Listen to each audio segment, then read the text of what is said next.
preview en 30 jours. Yes sir. Mesdames et messieurs, vous êtes bien sur la chaîne YouTube de Trash Talk pour la série préférée de votre joueur préféré, même s'il joue en Caroline du Nord. Même s'il joue en Caroline du Nord, c'est un peu la phrase du jour. Nous nous dirigeons vers Charlotte. Ouais. Prénom de roi Charles. Sorte de sac à dos, la Hotte. Charles Hotte. Charles Hotte. C'est facile aussi celui-là. Pendant que certains étaient sur Charles Cabas ou Henri Banane. Ah là là, si vous aimez les indices et les charades, vous retrouvez Alex bien évidemment à la fin de cette vidéo. Ce sont les 30 previews en 30 jours. Le marathon officiel de la NBA. Non désolé, ça ne reprend pas le 22 octobre mais le 22 septembre. Tout à fait. Chaque jour on se retrouve avec une franchise. On en a déjà fait 2. Nous sommes à la 3e et on est encore en septembre. Et on est encore en septembre. Et nous faisons une deuxième de l'Est. Pour l'instant on est à un partout entre l'Est et l'Ouest. Bon. Ça se tient. On se balade. Peut-être à un moment il y aura un petit enchaînement, on verra. Est-ce que les Hornets nous sonnent et leurs 13 fans, ça Chachou, nous sortent le hashtag déjà? Franchement, pourquoi pas hein. Avant les Wizards? Ouais. Avant les Bulls? Avant les Nets? Avant les Raptors? On va voir qui est classé. Avant les Hawks? Doucement. Avant le hit. Et l'abus qui continue. Ce sont donc les 30 previews dans ces vidéos. Vous le savez, c'est très très simple. On est très content de vous accueillir avec Léon, Alex et Bibi. Comme d'habitude, on vous attend dans les commentaires pour balancer vos meilleures analyses fines et votre expertise, notamment dans la partie pronostic. Avant la partie pronostic, on aura les sections habituelles. À commencer par le coup d'œil dans le rétroviseur. Pour revenir sur cette extraordinaire saison des Hornets, j'ai beaucoup d'humour et de blagues à sortir sur cette preview, on va se régaler. Après, on va regarder leur magnifique marché de l'été. Ah ouais. Et très très belle signature. Ouais, avec stabilité et confiance. Ouais, exactement. Avant d'enchaîner dans le bureau de qui on ne sait plus, Steve Clifford? Ah bah non. Charles Lee, nouveau coach. Tout à fait. Steve Clifford, il avait rage quit en fin de saison dernière, l'autre. Et en fin de saison tellement... les gars, vous plaignez du jeu, regardez les joueurs que j'ai. Mec, en conférence de presse. J'ai tellement vous avez vu les joueurs que j'ai de faire le coup dans le rétro. J'en ai marre de ces racailles. Donc ouais, non, Steve Clifford, il avait quit largement avant la fin de la saison. Donc c'est Charles Lee. On va voir ce qu'il va proposer. Jeune coach. Tout à fait. Ancien assistant. Celtics. Des Celtics, tout à fait, pardon, je précise même pas moi. Dont on qui va donc avoir sa première chance, quoi, son premier job de head coach. Allez mon gars, on va essayer de tout donner dans la rubrique du 5 majeur. Voilà. Puisqu'après on fera la question de la mort. La pregunta de la muerte. Ça fait. La fameuse. Comme dirait Miles Bridges, peut-on frapper ça? Après, il va falloir Gérarder. Putain. Bref. Il va falloir Gérarder. Après, on va faire le Gérardeur et après, on fera le pronostic time. Pronostic, oui, exactement, tout à fait. Vous connaissez les classiques, évidemment, dans les autres classiques, nous sommes sur Trash Talk, donc ça veut dire qu'il y a une chaîne YouTube, mais il y a aussi une chaîne TikTok. Vous vous abonnez et vous allez envoyer des cœurs à Nathan, parce que c'est très fort ce qu'il fait. Comme l'équipe de rédaction, de Giovanni à Nico, en passant par Nico, en passant par Alex, en passant par Robin et tout. Il y a un compte Instagram, il y a même une page Facebook pour ceux qui veulent se faire plaisir. Oh la vache. C'est pour le management des Hornets, ça. Lourd. Un jeu concours pour remporter un maillot sur le compte Twitter des Hornets, vas-y, lâche-la. Non, ça va faire. Je connais. Non. Plein de choses qui vont être mises en place, donc évidemment vous y allez, vous me téléchargez l'application Trash Talk, sinon je vous pète la gueule. Sinon vous allez en vacances à Charlotte. Tout à fait. Vous passez un week-end avec Miles Bridges. Bon. Coup d'œil en rétro. On va le faire tout à fait dans quelques secondes, et puis bah comme d'hab, évidemment vous attendez les commentaires parce qu'on aura de l'expertise et l'annonce du futur très bientôt. On est à Charlotte, et on va commencer évidemment avec le coup d'œil dans le... rétroviseur, et non le pare-brise, monsieur Miles Bridges. Tout à fait, nous sommes chez nos amis les Hornets. Revoyons cette fabuleuse saison terminée avec 21 victoires. 13e place de l'Est. T'en avais annoncé combien? Tiens, bouge pas, c'est vrai ça. Bah, j'étais bien, moi, j'en avais annoncé 30. Moi j'étais parfait, j'en avais annoncé 35. Oh, c'était bien planté. Après, à notre décharge, on va en parler, 22 matchs joués seulement par la Melo Ball. Ah bah 19 de Mark Williams. À un moment donné, c'est sûr que c'est complicado. 22 matchs de la Melo Ball, 19 de Mark Williams. Plus Steve Clifford qui craque total. C'est vrai que complicado de gagner des matchs dans ces conditions. 28e rating offensif, 29e rating défensif, donc ils sont réguliers les mecs en attaque comme en défense. 26 joueurs utilisés, c'est beaucoup. C'est beaucoup, la plupart des équipes sont plutôt entre 18, 19 et 20, 21 joueurs, quoi. Tout à fait. Donc là, 26, c'est pas mal. Équipe bien dégueulasse, bien horrible. Un jeu bien horrible aussi. Il y a quelques petits éclairs, on va en parler. Mais dans l'ensemble, C'était quand même pas très beau. Dans l'ensemble, ça a été atroce. Les Hornets qui vraiment ne nous ont pas du tout régalé. On avait le retour des vieilles confiotes, c'est-à-dire Steve Clifford qui revient sur le banc, le winningest coach de l'histoire de la franchise. Donc déjà, on se calme sur l'historique, puisque c'est le coach qui a le plus de victoires dans l'histoire des Hornets. Ça n'a pas duré du tout longtemps, puisque le projet Lamelo Ball, on était hyper confiants, n'a duré que 22 matchs, cheville, patatrac, t'as même pas passé l'automne. Mark Williams, qui avait montré des superbes finitions, sur sa saison précédente, problème de dos, n'a pas du tout pu jouer. Et en fait, tout s'est déréglé. Il y a le retour de Miles Bridges dans la franchise, dans la NBA, dans le sport professionnel, qui est accueilli forcément de manière un peu dubitative. Et donc, il est là, mais c'est pas ce qu'il y a de meilleur quand même pour un effectif, on va pas se mentir. Le joueur en lui-même, il est pas mauvais. C'est plus que... C'est juste que c'est un trou de balle. Pardon, excusez-moi, mais... Enfin, voilà. Je sais même pas ce que fout Adam Silver. Bon, bref, c'est une autre question aussi. Bon, voilà, après... Il y a des gens qui vont nous expliquer que justice a été rendue. Non, j'ai même pas envie de partir sur ça. Voilà. Casse les couilles.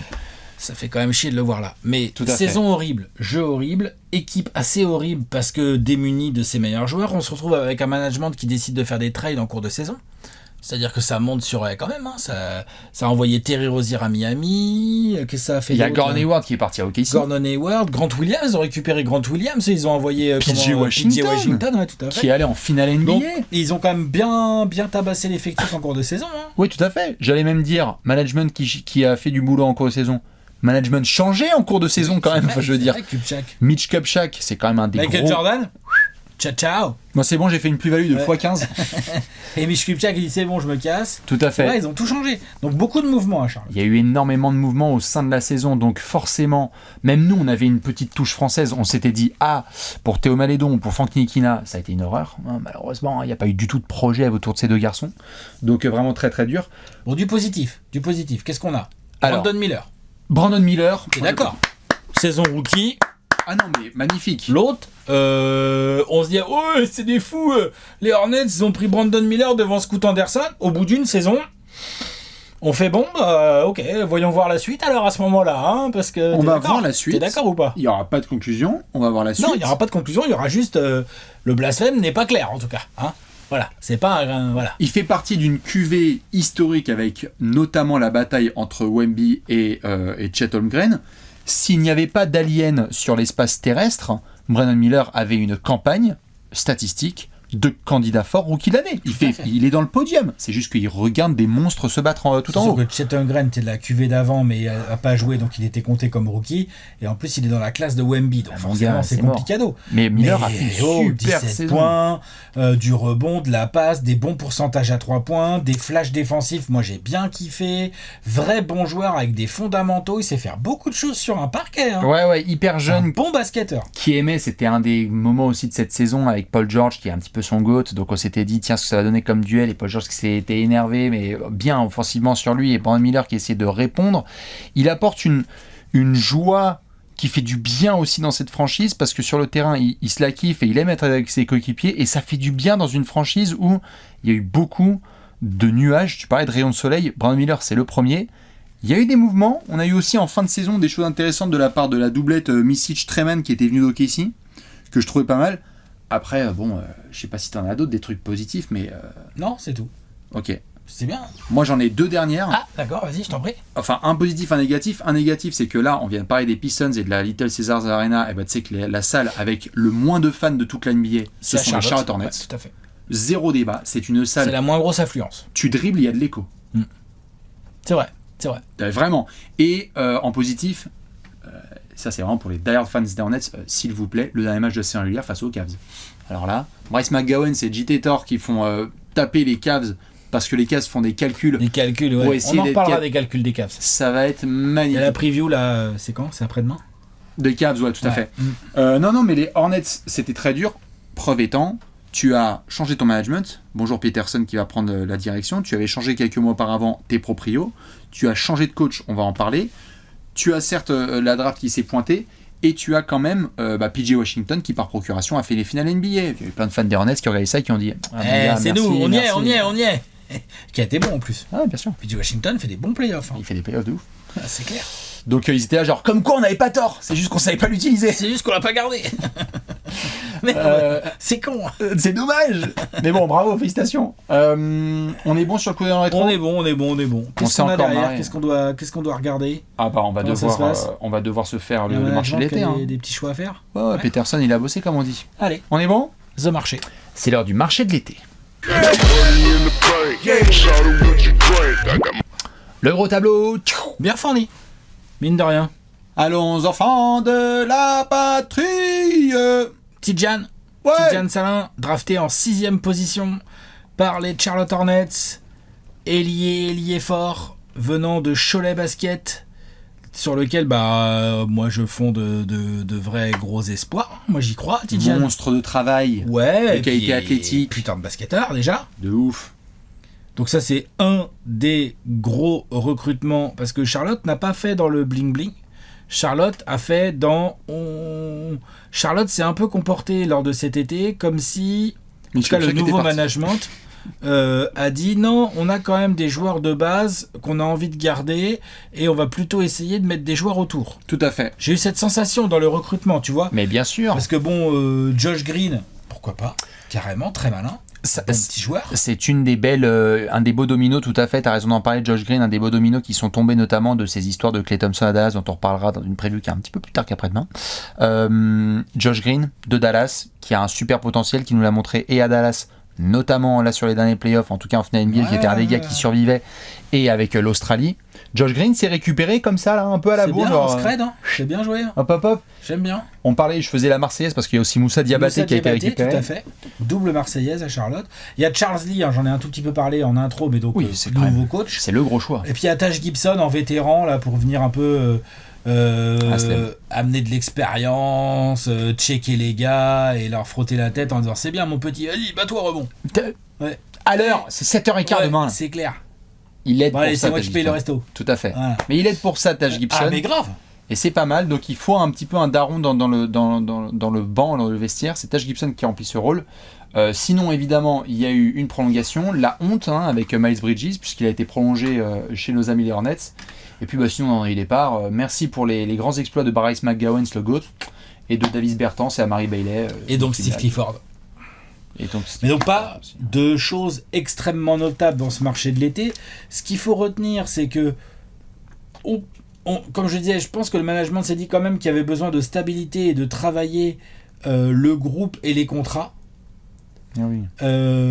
Là, peut-être un peu trop de stabilité, peut-être, certains vont dire.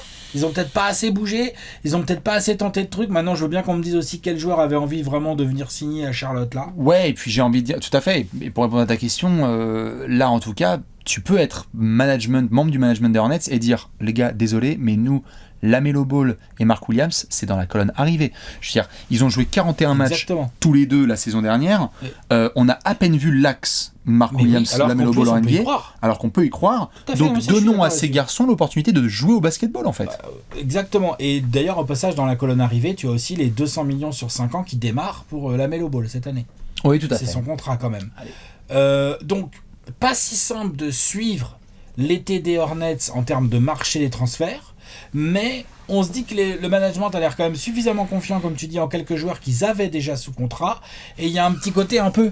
C'est quoi, vas-y Charles Lee, mets-nous des joueurs sur le terrain, voyons ce que ça donne et ce que tu arrives à en faire. Et après, derrière, peut-être qu'on va commencer à réfléchir avec toi et à faire des recrutements. Tout à fait, on va en parler là dans quelques secondes dans le 5 majeur. Juste pour finir, évidemment, le management... à qui on va donner un petit peu de temps, il vient de débarquer, et si vous avez 35 ans, sachez que vous êtes comme Jeff Peterson, qui est donc à la tête des Hornets, très très jeune, D'Irlo à la tête de cette franchise, donc il y a du neuf, pour un gamin du management qui fait un premier été, c'est assez honnête, et il tente ce qu'on appelle des coups de poker, c'est-à-dire Tidjane Salin, où vraiment, il y a peut-être des garçons qui vont faire des meilleures saisons rookies, fort probable, mais il faut un moment tenter des swings, quoi, des coups de jackpot, donc des coups de poker. Donc on va voir ce que ça donne pour Tidjane. Ouais. Puis le coach aussi, le coach inconnu. Ok, c'est un assistant au Celtics, mais première fois qu'il va être coach et tout, donc tout à fait. important. Et on va pas tarder à aller voir justement Charles Lee, l'assistant de Joe Mazzulla chez les Celtics, parce qu'il a 5 joueurs à mettre sur le terrain. 5 joueurs à mettre sur le terrain, 7 à mettre sur le banc, des rotations organisées, il y a du taf. Exactement, on va regarder ça tout de suite dans le 5 majeur.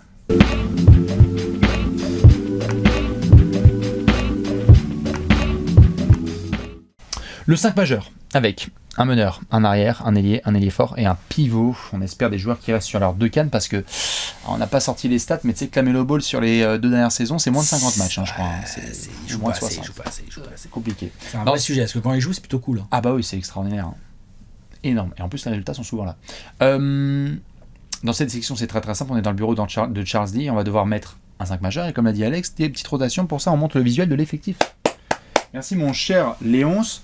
Alors, comme d'habitude, Alex, je te pose une grosse question avant de faire la pregunta.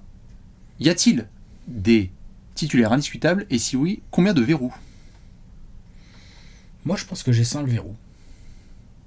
Alors moi aussi j'en ai 5, mais je me demande si on a les mêmes. La Melo Ball à la main. Oui, monsieur. Mark Williams au pivot. Oui. Ça, on est d'accord. Miles Bridges, poste 4. Oui. Brandon Miller, poste 3. Mhm. Et Josh Green, poste 2. Bon, bah voilà. Bon, y a pas de discussion. Tu voulais mettre qui? Je comprends pas. C'est quoi tu pensais que j'allais mettre qui, pardon? Tu pensais que j'allais mettre Nick Smith Jr. Titulaire? Non, je pense juste qu'on va voir. Très bon, hein, Nick Smith Jr. Attention, hein, c'est pas une critique, mais c'est juste qu'il n'est pas titulaire. En fait, là où j'avais juste des hésitations, c'est qu'il y a un peu celui sur lequel on ne peut pas nier et on va devoir se rejoindre, c'est qu'on est sur un coach débutant dont on ne connaît pas le playbook et la manière de fonctionner.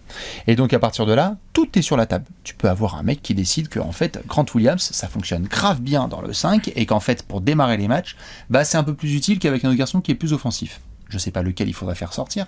Évidemment, ce serait plus Miles Bridges qui viennent de prolonger, donc c'est compliqué. On a le même 5. Josh Green, qui pourrait être un des gars qui sort le plus, n'a pas une concurrence extraordinaire sur son poste pour qu'il puisse dégager, et en plus il remplit un rôle hyper important dans ses ses en fait, là, runs. moi j'ai fait un 5 avec les complémentarités naturelles en regardant les qualités de chaque gars.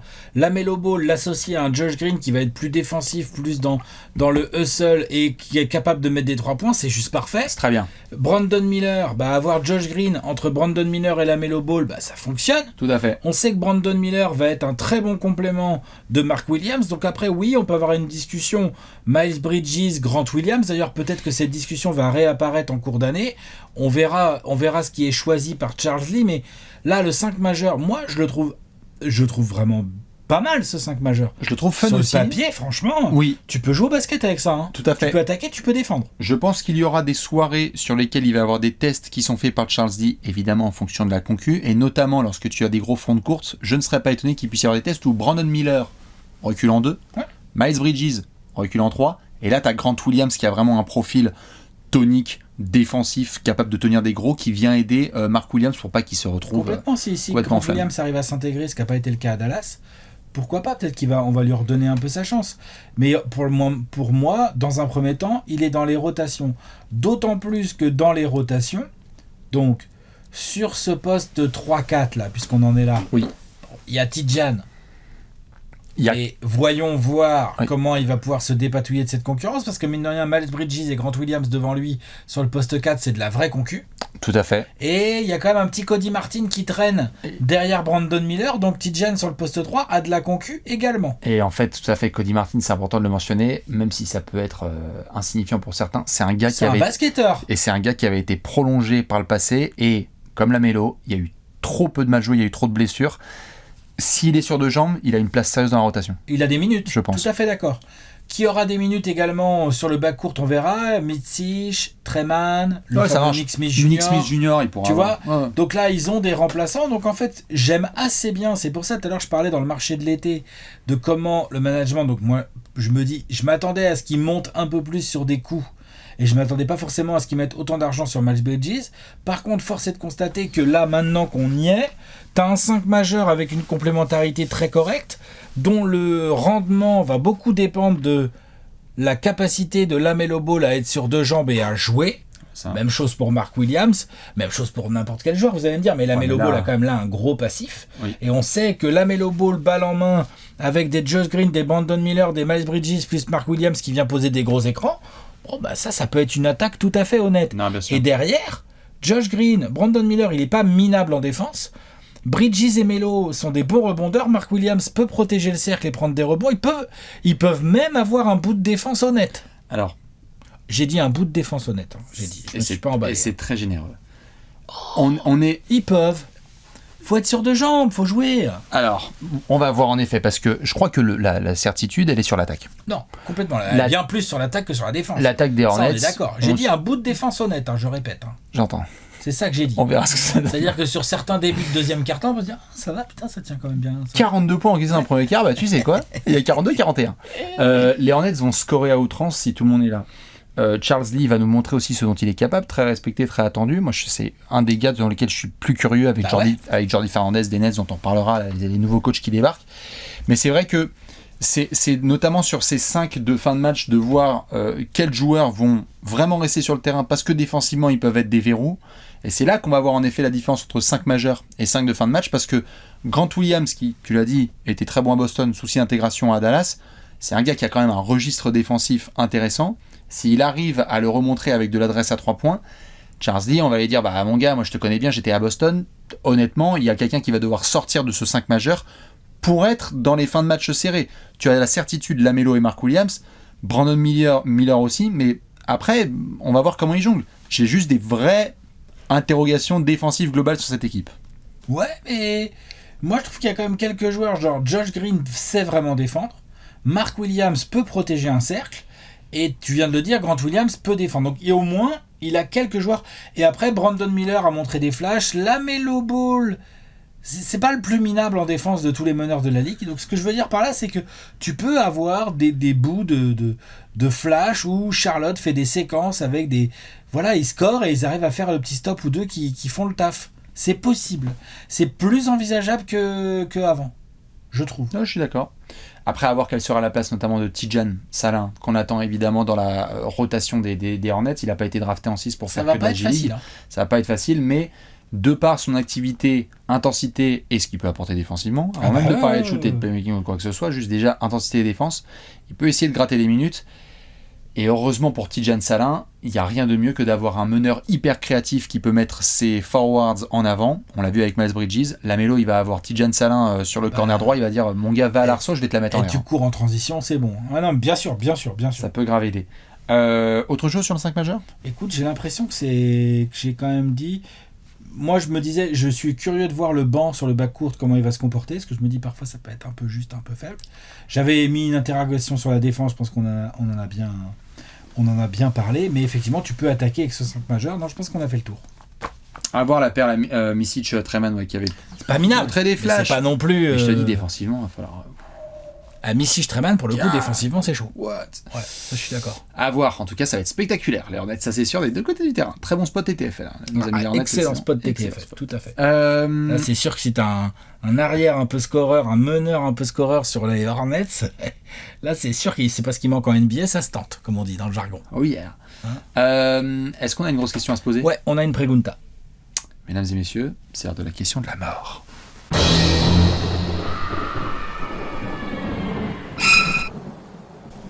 La question de la pregunta de la muerte.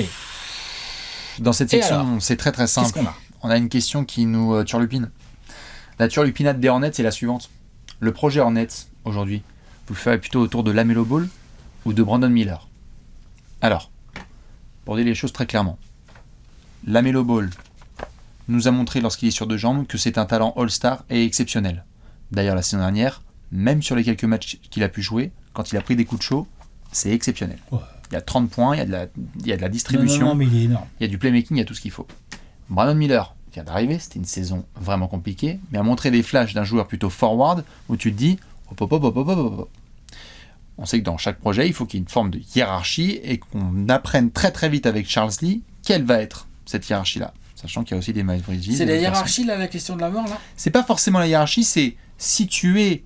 Parce que la hiérarchie, elle m'a l'air assez claire. Tout à fait. Situer là, Jeff Peterson et Charles Lee, comment est-ce que tu parles à Lamelo Ball et comment est-ce que tu parles à Brandon Miller par rapport à leur rôle et leur position dans cette franchise ? Lamelo Ball, franchise player. Et Brandon Miller, continue comme ça, tu vas être un putain de lieutenant avec toi, avec vous deux, on peut faire des grandes choses. Tu lui dis tu vas être un putain de lieutenant ? Ouais. Dans un premier temps, oui, bien sûr, c'est ce que je lui dis. Je vais lui dire quoi ? Dire t'inquiète, t'es caté, on va te filer les clés de l'équipe ? Bah non. Non. Je t'avance un autre scénario. Vas-y, ouais. Bon, Lamelo, ok mon gars, c'est fort, mais là, entre toi et Lonzo, mon frère, tu nous as joué. Je te jure pas pour que ce soit pas le cas. Hein. T'as joué 70 matchs en 3 ans. Ah oui, non, bah bien sûr. J'aime bien et tout, le fait qu'on ait cru en toi et on croit en toi, ça, y a pas de problème, mais... on va devoir te trader, quoi. Mais là, c'est compliqué parce que non seulement t'as joué 37 matchs cette saison parce qu'il y a encore les chevilles, c'est compliqué, mais en plus, l'autre, il est à 22 points de moyenne, quoi. Il est passé de 17 à 22 et il nous a fini des matchs. Ouais, bien sûr. Ça, c'est donc une question de la mort. Voilà, c'est une question de la mort en 2 étapes. Ça m'a énervé, tiens. Voilà, c'est une question de la mort en 2 étapes. C'est-à-dire que là, aujourd'hui, au moment où on parle, au moment où on fait cette preview, le patron doit et est Lamelo Ball. Absolument. Effectivement, gros problème d'infirmerie. Je pense que même Brandon Miller, et ça soit dans ce pouf, il est d'accord. I agree with Alex. Brandon Miller, l'avantage, c'est que aujourd'hui, l'avantage des Hornets surtout, c'est que t'es pas obligé de choisir aujourd'hui. Aujourd'hui, tu peux dire, notre projet, c'est Lamelo Ball et Brandon Miller, avec Mark Williams. Tu peux dire, c'est ça notre projet. Mais effectivement, dans le cas de figure que tu cites, où un Lamelo Ball viendrait à encore être blessé, et gna gna gna, et ça joue trop bien quand il est là, sauf qu'il est là 18 matchs par saison, c'est relou. Là, la question va revenir. Mais aujourd'hui, ce que je trouve vraiment intéressant pour les Hornets, et c'est probablement ce que le management a dû se dire, le nouveau management en arrivant, se dire bon, on va pas s'emballer à faire des gros trades, des grosses signatures, des machins. Dans un premier temps, déjà on prend un nouveau coach, et dans un premier temps, on va voir ce qu'on peut faire avec ces gars-là. Parce que Lamelo Ball, tu l'as dit, quand il est là et qu'il n'est pas blessé, c'est un All-Star. Mm-hmm. Et quand tu regardes la première saison de Brandon Miller, tu peux dire bon, est-ce qu'on n'a pas de All-Star en fait ? Dans le futur, tu vois, futur relativement proche. Non, mais attends, Brandon Miller, tu l'as dit. Parce que tu l'as dit avec un aplomb, j'étais là, genre, ouais, je leur souhaite de ouf. S'il passe à 22 points avec Sir Bon s'y passe et que les Hornets commencent à gagner plus de matchs. Ah, bah, mon ami. Ah bah, oui, donc moi, je suis le management des Hornets, je me dis, bon, de toute façon, qu'est-ce que j'ai à perdre cette saison ? Donc, cette saison, c'est Lamelo Ball, on croise les doigts, l'infirmière et taf. Mark Williams. On espère qu'il va être là pour poser les gros écrans. Et on regarde comment Brandon Miller continue de se développer au milieu de ce machin. Et donc on lui adjoint des joueurs qui mangent pas trop le ballon, à part Miles Bridges. Mais on va voir comment Miles Bridges est utilisé par Charles Lee. C'est pour ça que je suis d'accord avec ce que tu as mentionné là. Moi, c'est les deux. Tout à fait. Ce qui m'intrigue en fait, c'est que évidemment, certains ont entendu la question, ils se sont dit genre lol, s'il vous plaît, c'est le projet Lamelo Ball. Il n'y a pas de doute là-dessus. Ils l'ont prolongé et quand il est sur le parquet, on sait ce qui se passe. Ce que je veux juste voir, c'est Brandon Miller a fait cette saison-là dans un marasme absolu. C'est-à-dire que les munitions, elles étaient sur la table et gourmand qu'il est, eh bien, lui en a pris. Mais propre, hein. Il a dit, je vais prendre les munitions et je vais montrer ce dont je suis capable. Il n'a pas trop croqué, hein. Moi je l'ai trouvé vraiment intéressant. C'est pas forcément je dis munitions dans le sens croqué, hein. C'est vraiment genre, il a vu qu'il y avait des opportunités à saisir, il les a saisies, bravo à lui. Maintenant, si le patron sont de retour, en l'occurrence Lamelo Ball et donc du Miles Bridges, parce que les deux quand ils étaient là, ça taquinait le Playing Tournament il y a quelques années. J'ai hâte de voir quelle est la production réelle de Brandon Miller. Comment est-ce que être durable dans les progrès et les polyvalences. Non, parce que si ça se trouve, et c'est ça qui me fascine avec les Hornets, tu as tout type de scénario. Tu as un scénario dans lequel Lamelo Ball a fait une nouvelle saison, là, une saison à 70 matchs avec des highlights, il a été trop fort, il a rappelé que c'était un meneur extraordinaire. Tu as aussi le scénario dans lequel ça se passe mal. Et pour Brandon Miller aussi, donc il y a une espèce de conjoncture qui m'intéresse, et tout ça, on ne peut pas le nier, dans une nouvelle page des Hornets. C'est-à-dire que Jeff Peterson, avec Charles Lee, ce sont les deux nouvelles têtes qui décident la suite de cette franchise. Donc tout ce qu'on va voir sur le parquet en termes de décision autour de Brandon Miller va dire beaucoup dans la façon dont ce management croit en ce gars. Alors certes, ils ont aussi dit, bon bah on va prolonger Miles Bridges parce que voilà, c'est comme ça, mais je pense qu'il y a beaucoup à jouer pour Lamelo Ball par rapport à cette situation physique. Mm-hmm. Attention, si c'est encore un mec qui nous fait une saison à 35-40 matchs, attention, parce que peut-être qu'on va regarder les vidéos et faire « Putain, t'en souviens, Lamelo, quand il arrive en NBA, mon gars, c'était chaud ». Attention aussi à ce que Brandon Miller ne se retrouve pas un petit peu trop mis de côté. Ça, c'est le taf de Charles Lee. Et c'est le taf d'un coach qui est rookie. Donc ça fait quand même beaucoup de choses dans une même gamelle. Et de Lamelo Ball, hein. Et Lamelo Ball, tout à fait. C'est son taf aussi à Lamelo Ball. C'est son taf aussi. Tout à fait. Lamelo Ball, s'il est pas débile, il se dit putain. Oh, j'ai un vrai beau small forward avec moi là. Qui sait faire plein de trucs, qui sait scorer, qui joue assez collectif. Les deux sont assez polyvalents. Hein. Et c'est ce que j'ai envie de voir, notamment sur des aspects du jeu qui dépassent parfois le simple cas statistique ou la production, le nombre de matchs que tu as joué. Ce sont notamment des fins de match. En fonction du coup de chaud de l'un et de l'autre, ce sera intéressant de voir à quel point c'est Brandon Miller avec des écrans et écartez-vous, merci, au revoir, ou Lamelo parce qu'il est trop chaud et qu'à la création il est trop fort. Et aussi des missions défensives. Parce que Lamelo, s'il fait des stats de zinzin, mais que oui, défensivement, comme tu l'as dit, c'est pas non plus la plus grosse des passoires, mais que Brandon Miller, il se développe comme un des très bons ailier score et tout. Comme Paul George, quoi, comme son idole. S'il se développe comme Paul George, c'est super. Eh ben, je peux te dire qu'on va se reposer cette question en se disant, putain, en fait, elle est beaucoup plus réduite, l'écart est beaucoup plus réduit que ce qu'on pensait. Ouais, et puis surtout, on va se dire, bon, Miles Bridges, Grant Williams, c'est pas vraiment ça le sujet, en fait. Non. Le vrai sujet, c'est quel est le poste 4 idéal entre Brandon Miller et Mark Williams. Un 4 intense qui sait rentrer ses 3 points et qui est français, idéalement. Voilà, c'est pas mal. Et après, un 2 qui puisse être défensif et qui puisse rentrer ses 3. Ils l'ont peut-être déjà. Peut-être. Tout à fait. Donc, il y a beaucoup de choses qui sont hyper excitantes pour ces Hornets, ce qui fait que certains disent quoi, déjà. Mais en vrai, à voir comment ce projet va se dessiner, parce que c'est toujours fascinant de voir des franchises où les têtes décisionnaires évoluent, mais où les anciens joueurs qui, eux, ont été prolongés, restent là. Moi, je pense que tout scénario est sur la table, sur les prochains mois. Ok. Non, bien sûr. De toute façon, bien sûr. Et si Charlotte avait des aussi grosses certitudes avec le talent de la Melo Ball et un Brandon Miller, on serait pas en train de les faire au bout de 3 previews. On est d'accord ou pas? Et donc après, on fera parce qu'on a beaucoup d'incertitudes aussi qui sont là. Et donc après, on fera la partie pronostic, parce que si ça se trouve, on va se retrouver... on va à la fin, mais quand on fera la partie pronostic, on va voir aussi le bilan des Hornets, parce qu'on a parlé de franchises qui étaient complètement pourries là dans la conférence Est, attention à venir. Si tu commences à faire une saison mauvaise alors que les 2 joueurs étaient là, ce scénario existe. Tout à fait. Tout à fait. Dites-nous ce que vous pensez de cette grosse question concernant l'avenir des Hornets et la construction de cette franchise avec les nouvelles têtes décisionnaires. Est-ce qu'on n'irait pas voir le peuple, mon cher Alex? Exactement, El Gerardo. Tout à fait, c'est l'heure, mesdames et messieurs, du Gérard d'Or.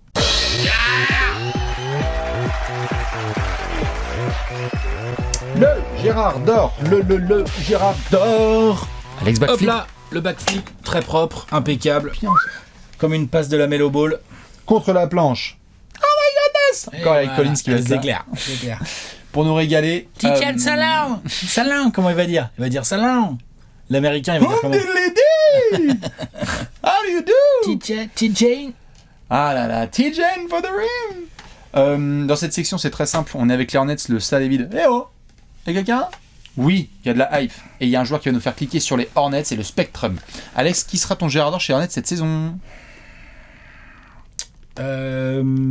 J'avais envie de... Mais je pense qu'on a pas mal étudié le cas Mark Williams, donc je vais me concentrer sur Josh Green, en Gérard d'Or. C'est un beau Gérard, ça. Ouais, il vient d'arriver, il vient de jouer des finales NBA, il vient de faire des bons playoffs, où il a été utilisé parfois de manière bizarre, parfois avec parcimonie par Jason Kidd, et puis tout d'un coup c'était genre vas-y, dans ce match là en fait tu vas jouer 22 minutes, sur les finales, il y a Jalen Brown en face, il y a Jalen Brown, ça serait bien que tu sois dessus et tout. Non, c'est vrai, il s'est assez bien adapté à tout ce qu'on lui a demandé. Sur les finales, il y avait des bons. C'est un joueur jeune encore, hein, qui a bien progressé, qui là va se retrouver pour moi titulaire.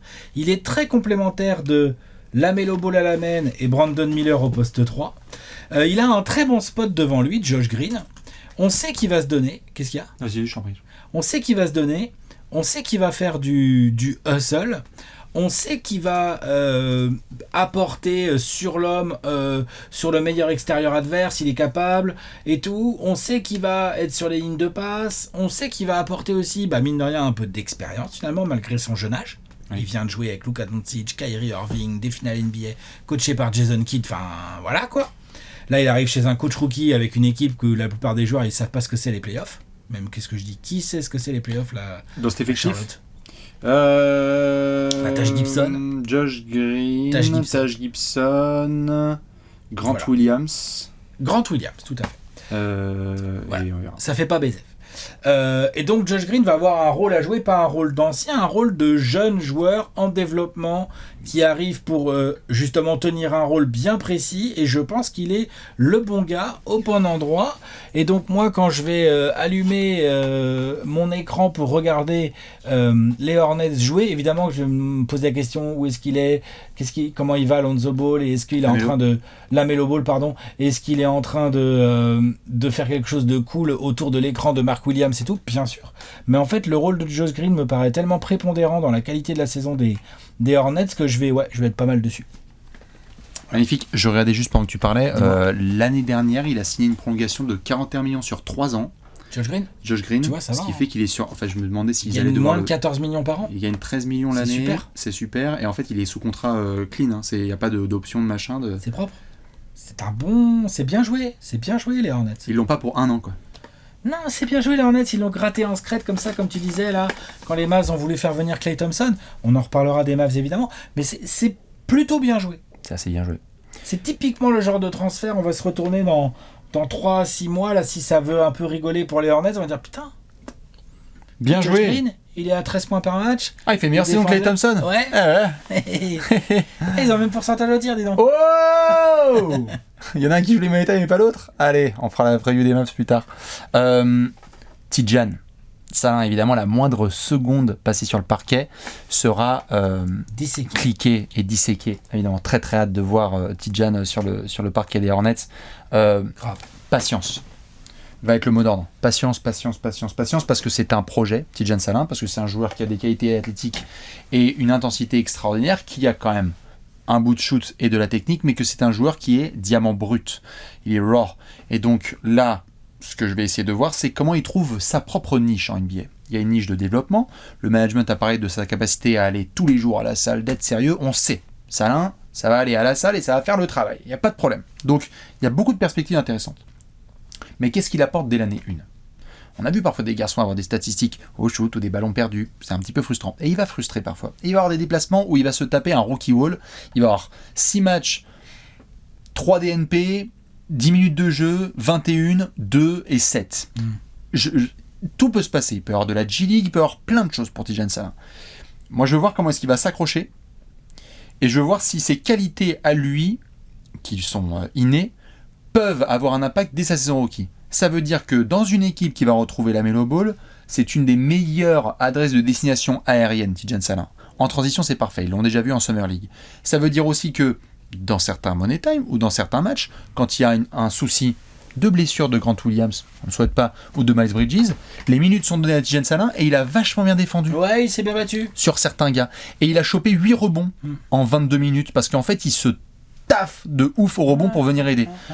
Je m'attends peut-être à 7 situations sur la saison, balle en main avec un écran qui lui est posé. Ce n'est pas ce qu'on lui demande. Non. Mais il y a une niche à créer. Et il y a des joueurs comme ça qui sont arrivés en NBA, genre Jay Crowder. Jay Crowder, c'est une carrière de 15 piges, où en fait le mec, je m'en souviendrai toute ma vie, saison rookie à Dallas, il a dit, je vais défendre le plomb, je vais rentrer mes tirs, je vais apporter du hustle et je vais entourer le collectif. Il a trouvé sa niche et il a fait une super carrière. Je pense que Tidjane, il peut faire une bien plus grosse carrière. Tidjane peut faire une bien meilleure carrière. Ah ouais, mais rien que déjà de base, en saison 1, est-ce que tu peux faire ça ? Oui, voilà, exactement, en saison 1. Parce qu'il y a quand même de la pression, c'est un 6e choix de draft. Oui, c'est ça. Et c'est le premier choix de ce nouveau management. Sur les Hornets aussi. Exactement. On va dire, putain, faut qu'on le fasse jouer alors, du coup, ça marche comment cette affaire ? Il faut le faire jouer, tout à fait. Et il faut être quand même patient, parce que je pense que ce management est patient, mais on va aussi commencer à pointer du doigt le management si ça se passe pas bien du tout.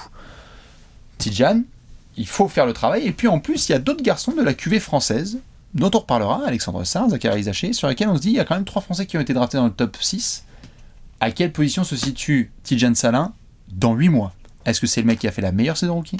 Est-ce que c'est le mec qui a fait la 2e ou la 3e ? Ouais, c'est clair. Très très hâte de suivre Tidjane, évidemment, en direct de Charlotte. On est bon ? On est bon. Alex a pris Josh Green, j'ai pris Tidjane Salin, évidemment on suivra la Melo Ball et compagnie sur les prochains mois. Est-ce qu'on finirait pas avec une section pronostic ? Si, il va falloir pronostiquer tout ça, donner l'avenir. Tu es prêt ? Allez, on donne ça. C'est l'heure du pronostic !